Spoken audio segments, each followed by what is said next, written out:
¿Qué debemos mejorar? ¿Qué se debe mejorar en Venezuela por parte de los venezolanos, por parte de los gobernantes, para avanzar en materia de derechos humanos? Ciertamente, el Estado venezolano y en especial quienes ejerzan las funciones de poder en un momento determinado deben tener por encima de todo, como supremacía, como primer nivel de respeto, los derechos humanos y los ciudadanos. Sin los ciudadanos, de nada sirven los derechos humanos.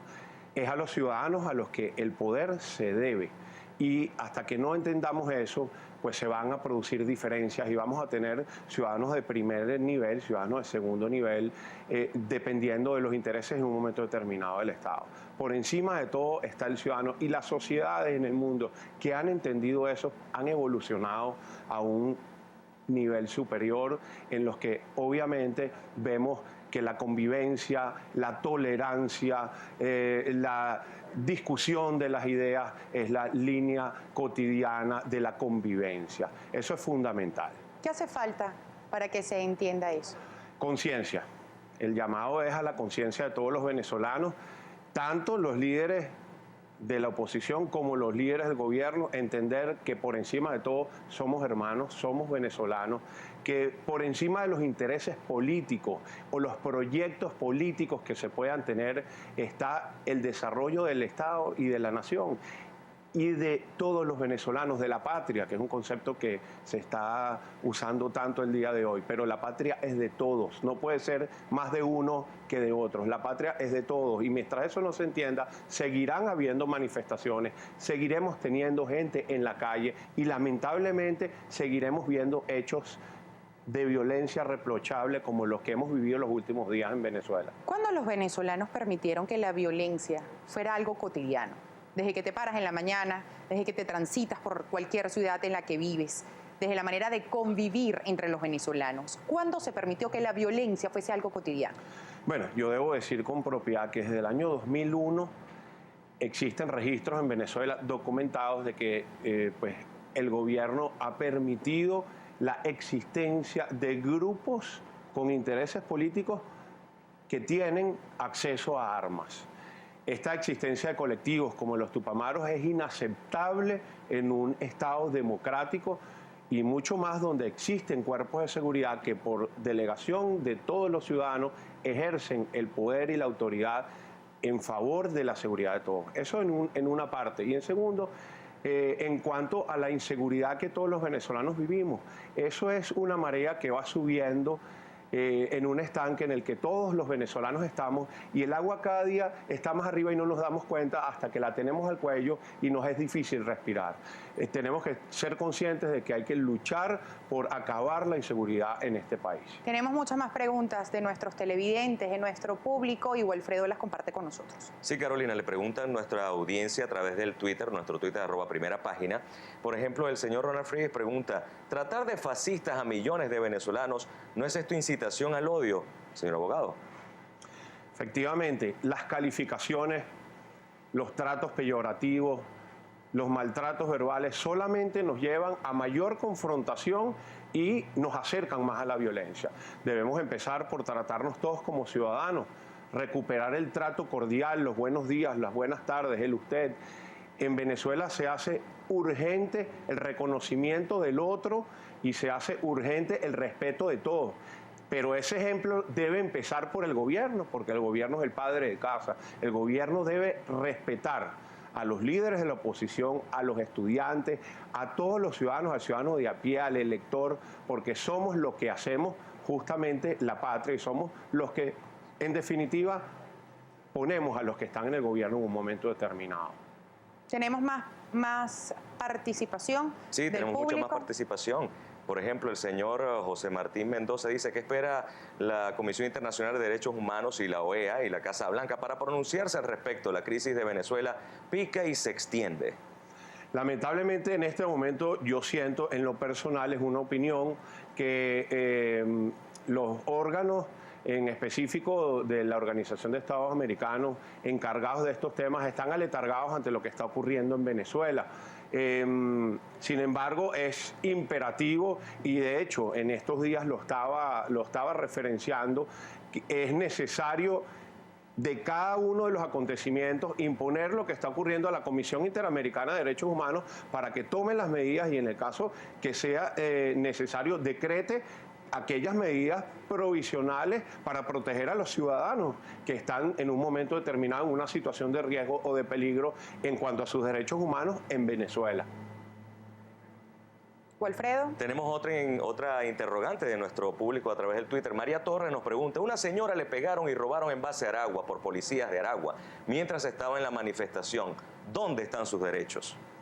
Bueno, volvemos al punto de la inseguridad y a la conciencia.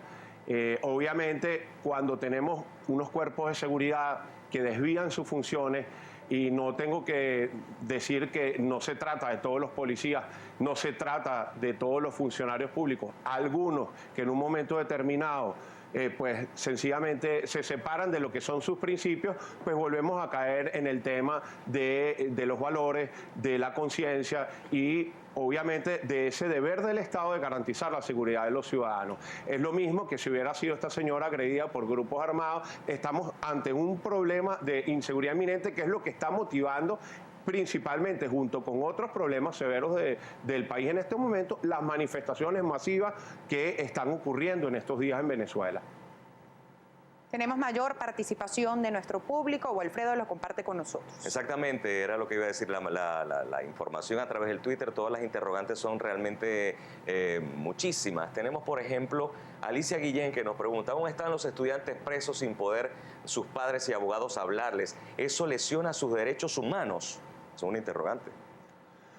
Bueno, obviamente el mantener incomunicado a una persona en unas condiciones de reclusión dudosas, donde su integridad esté amenazada, donde se le impida estar asesorada por un abogado, donde se le impida el contacto con la familia, está en una condición denigrante y obviamente está siendo vulnerada en sus derechos humanos. Es una obligación del Estado garantizar que toda persona, en primer lugar... ¿Está amparado en nuestra Constitución eso? Por supuesto, no solamente en nuestra Constitución, que además, como se ha dicho y como además nos actamos, es una Constitución sumamente avanzada en cuanto al reconocimiento de los derechos fundamentales de los ciudadanos, sino en muchísimos tratados, la Carta Interamericana de los Derechos Humanos, la Declaración Universal de los Derechos del Hombre, son todos tratados válidamente suscritos por el Estado venezolano, que son ley interna para nosotros, para todos, y que nos deben regir. Es decir, eso está más que reconocido. Y el principal destinatario de todas las obligaciones de respeto a los derechos humanos es el Estado. La responsabilidad es del Estado venezolano y debemos entenderlo. De nada vale señalar a una persona, capturar a una persona. Se trata de una responsabilidad del Estado. Cuando estas situaciones ocurren, cuando hemos llegado a este nivel de inseguridad, la responsabilidad y todas las leyes apuntan hacia ella es del Estado venezolano. De hecho, muchos de las condenas que se producen, como por ejemplo, en el Sistema Interamericano de Derechos Humanos, la condena va en contra del Estado. Cuando se determina en la Corte Interamericana de Derechos Humanos que a una persona, un ciudadano, se le han violado sus derechos humanos fundamentales, la condena de resarcir, de reparar y de resolventar la situación es contra el Estado venezolano. No es contra el presidente, no es contra el presidente de la Asamblea, no es contra un funcionario militar, es contra el Estado, porque es una responsabilidad ineludible del Estado venezolano. Y eso tenemos que entenderlo todos los venezolanos. Usted explicaba cómo se puede mejorar en materia de derechos humanos. La pregunta es, ¿el pronóstico se puede mejorar en derechos humanos a mediano plazo?